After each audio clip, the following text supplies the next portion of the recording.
The snow globe. It was just a few weeks before Christmas when my husband Matt and I wandered into an antique shop while out looking for gifts. I was immediately drawn to a snow globe sitting on a shelf of old Christmas decorations. A beautifully crafted antique. The scene inside was that of a quiet, picturesque town blanketed in snow, a place that easily could have been our hometown. The craftsmanship was stunning, and we felt guilty, honestly, that the shop only wanted $30 for it. We placed the snow globe on the mantel, a central piece for our Christmas decorations. Matt turned it gently in his hands, admiring the fine details of the miniature town. "It's beautiful," I said. I was already imagining handing it down to the children we didn't even have yet. A family heirloom in the making. That night, after we'd finished decorating, Matt picked up the globe and gave it a light shake. The snow swirled inside, the little town transforming into a flurry of white. But then through the glass we both saw it. A flash, quick but unmistakable. A car skidding on a snowy road, losing control, careening off a bridge. The vision was disturbing, and for a moment we were both paralyzed in silence. The snow settled again, and the globe returned to its usual calm state. We stared at each other, unsure of what we had just seen. "That was weird," Matt said, his voice uneasy. "Maybe we're just tired," I suggested, trying to rationalize. "It's been a long day. Let's go to bed." We didn't talk about it again, but neither of us could shake the feeling that something wasn't right. The next morning, as we sat down with coffee, the news came on.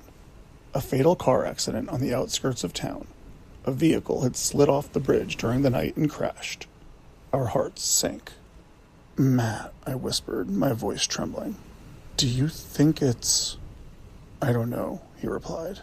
"It must be a coincidence." But I could see the doubt in his eyes. A few days later, Matt shook the globe again, as though seeking some sort of explanation. This time the vision was different. An older man, alone, wandering through a snowy forest, looking lost and exhausted. The next day, Matt came home from work, his face pale. "Mr. Sherman, the owner of the deli we love, he's in the hospital. His car broke down last night, and he tried to walk back into town.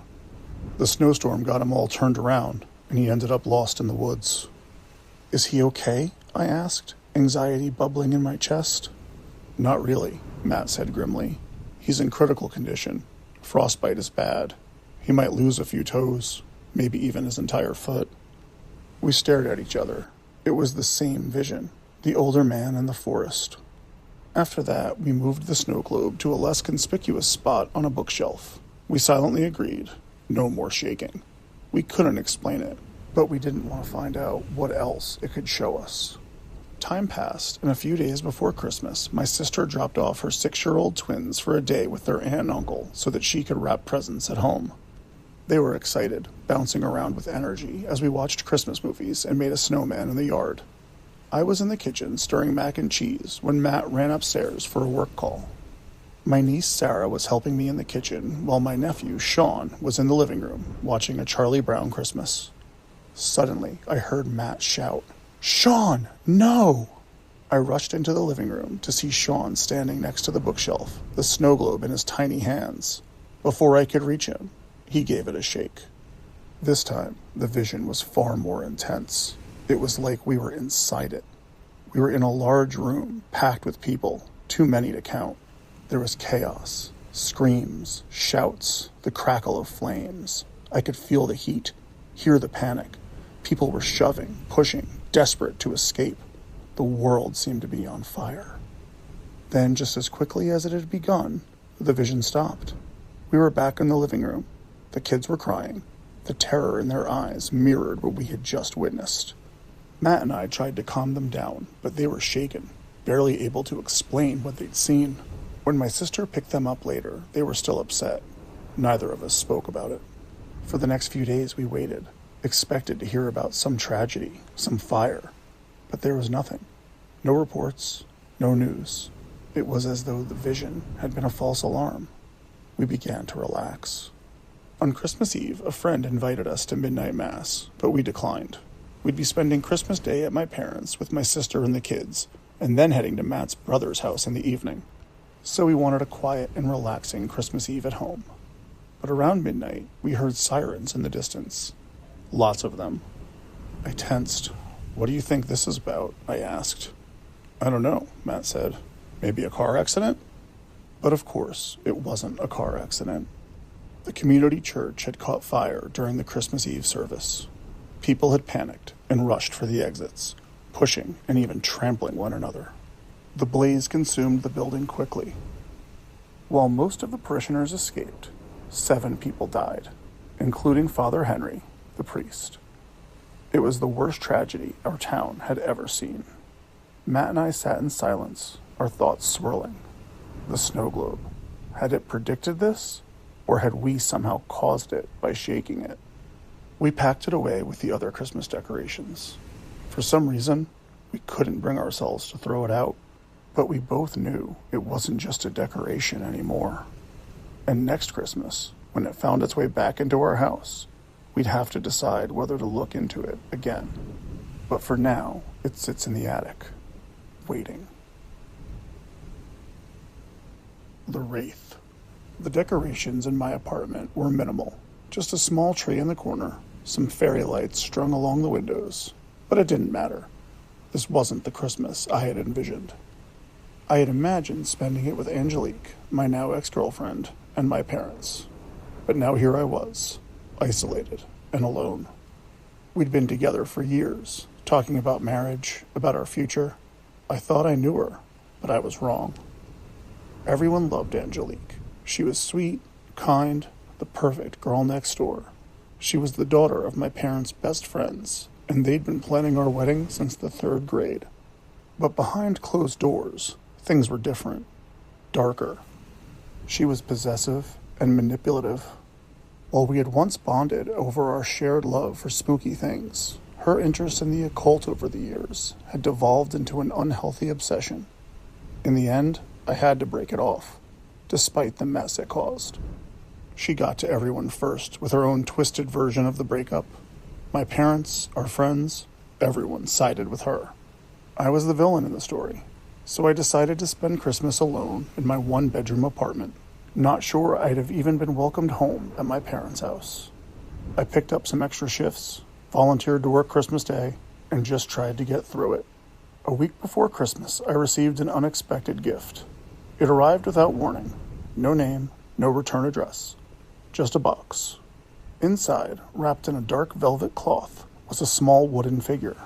It was intricately carved, too intricate to have been mass-produced. It looked like some twisted wraith, its hollow eyes and hollow face staring back at me. Initially, I thought it was kinda cool, and set it on the dresser in my bedroom. But as I tried to sleep, I felt an unease begin to settle over me. I couldn't explain why, but it felt like I was being watched. Maybe it was just my nerves getting the best of me after everything with Angelique. The next morning, I could have sworn the wraith was slightly altered. Its eyes seemed to have shifted, its posture changed, and sometimes, if I glanced up quickly, I'd swear I saw it watching me. The first time I noticed it, I thought I was imagining things, but the next night it happened again. Something about the wraith was changing. It was almost as if it was alive. And then, a few days before Christmas, things got worse. I began to see a shadow out of the corner of my eye, a tall, thin figure resembling the wraith from the figurine, lurking just beyond my vision. It moved when I wasn't looking, its shape shifting in the darkness, always there, but never quite in focus. I couldn't take it anymore. I was losing sleep, jumping at every little sound, convinced the thing was getting closer. So I did the only sensible thing. I took the figurine and threw it out. I tossed it into the dumpster down the alley, praying that would be the end of things. The next morning, I woke up to find it back on my dresser. It was there, staring at me with its cold, empty eyes. How had it gotten back in my apartment? Had someone broken in? No, that didn't make any sense. But there it was, staring, waiting. The shadowy figure in the corner of my eye grew more distinct as the days passed, the wraith's shape becoming clearer, almost corporeal.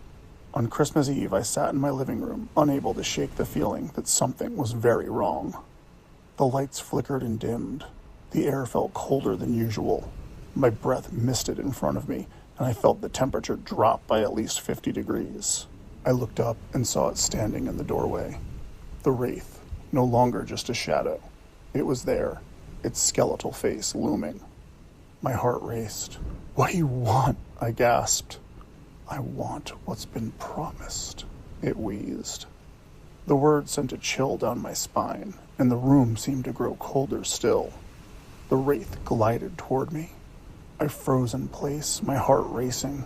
My body was paralyzed, like sleep paralysis, but I was wide awake. I couldn't move. I couldn't scream. I could only stare as the creature drew closer. It reached a bony hand toward me, and in that moment, I was sure I was going to die. My breath caught in my throat, the fear too much to bear. And then my phone rang. I blinked. The Wraith was gone. I could move again. My apartment had returned to normal, too. The chill vanishing, the lights settling. I shakily reached for my phone, seeing Angelique's name on the caller ID. I answered, my voice trembling. "Hello?" "Merry Christmas," she said, her voice sweet but chilling. "Did you get my gift?" I froze again. The Wraith figurine was in my hand. How had it gotten there?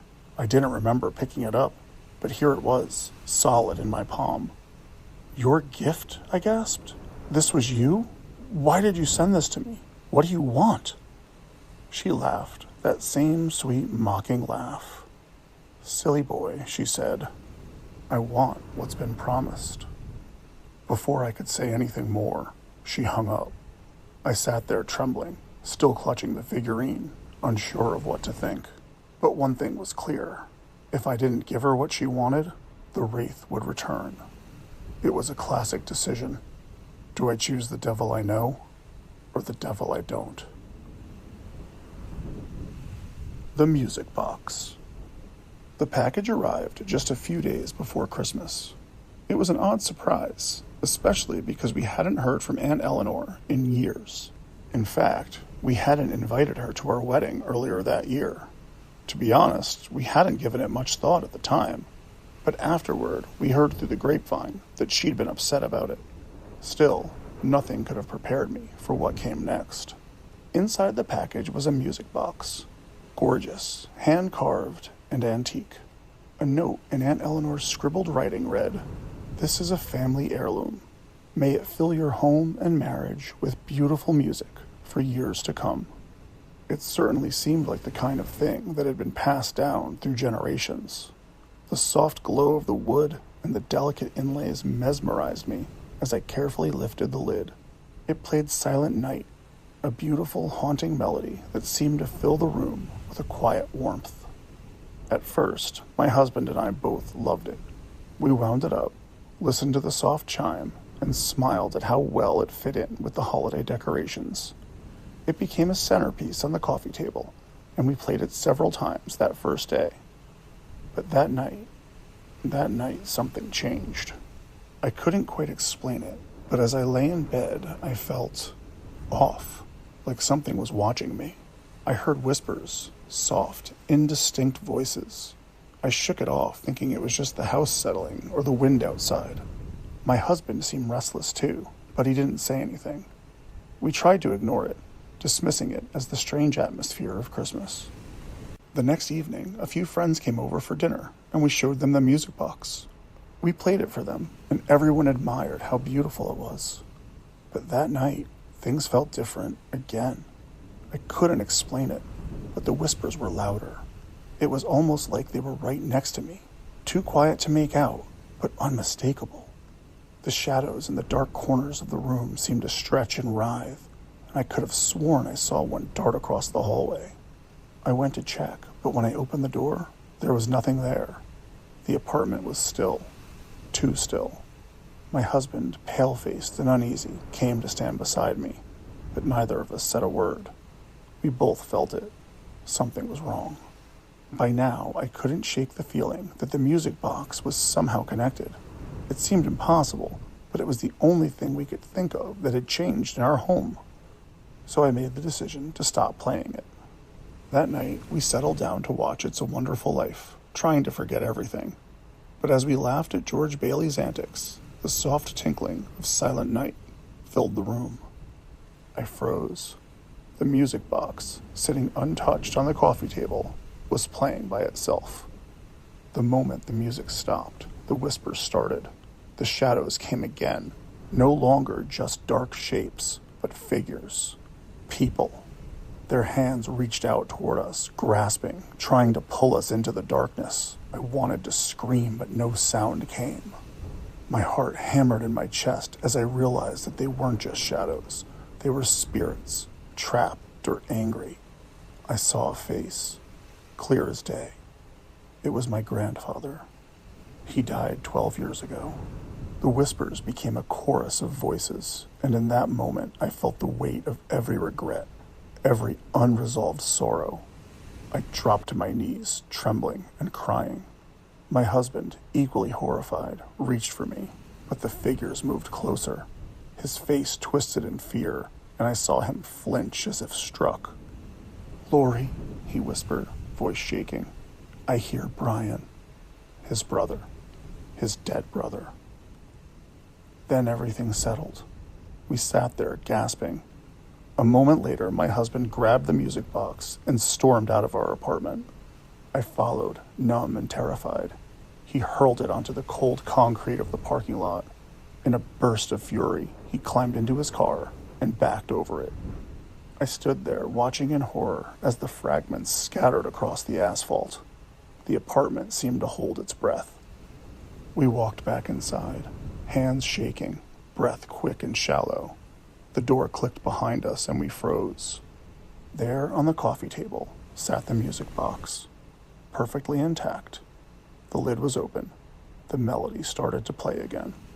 But this time it was louder, far louder. The whispers and the figures, they were back. The shadows crept from every corner, closing in, and I knew they weren't going to stop. One of the figures moved toward me. The same face, my grandfather again. I couldn't breathe. The world went dark. And then, silence. The music stopped. The shadows faded. The apartment was still again. We stood there trembling. My husband, too shaken to speak, just looked at me. His eyes were wide with terror. I didn't want to know what it meant, but I knew we couldn't stay. We packed a bag and fled to a motel that night, unable to sleep, too frightened to speak. Today, we're driving up to see Aunt Eleanor. My husband says he wants an explanation. I'm not sure I do. Thanks for listening, friends.